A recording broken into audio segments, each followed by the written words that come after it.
Hello everyone, जय श्री महाकाल. तर हा आहे पार्ट 3.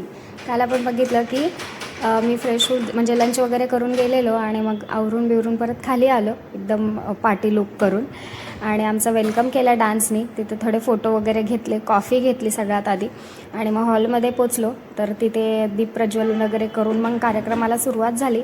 इतकं प्राऊड मुमेंट होता तो की मी सांगूही नाही शकत. खूप भारी वाटत होतं की आणि मला हे नव्हतं माहिती सिल्वर, ब्रॉन्झ आणि गोल्ड असे 3 अवॉर्ड होते. त्यापैकी मला कुठलं मिळणार आहे हे नव्हतं माहिती, कारण ते सांगितलं जात नाही. फक्त तुम्ही रनरअप आहात एवढंच सांगितलं जातं. पण त्यातले 2 रनरअप असतात, फर्स्ट आणि सेकंड, म्हणजे सेकंड आणि थर्ड, आणि फर्स्ट विनर असतो. तर मला गोल्ड अवॉर्ड भेटला विनर. म्हणजे इतकं भारी मुवमेंट होतं ते की मी शब्दात सांगूही नाही शकत. तरी सांगते, मला खूप भारी वाटत होतं. त्यानंतर अवॉर्डसोबत फोटोज काढले, एक सर्टिफिकेट, एक बॅच, एक ट्रॉफी आणि एक चेक मिळाला. आणि खूप लोकांचं असं म्हणणं होतं चेक काय 50,000चा होता का? तर हो, 50,000चा चेक होता. तर मला तर खूप भारी वाटत होतं.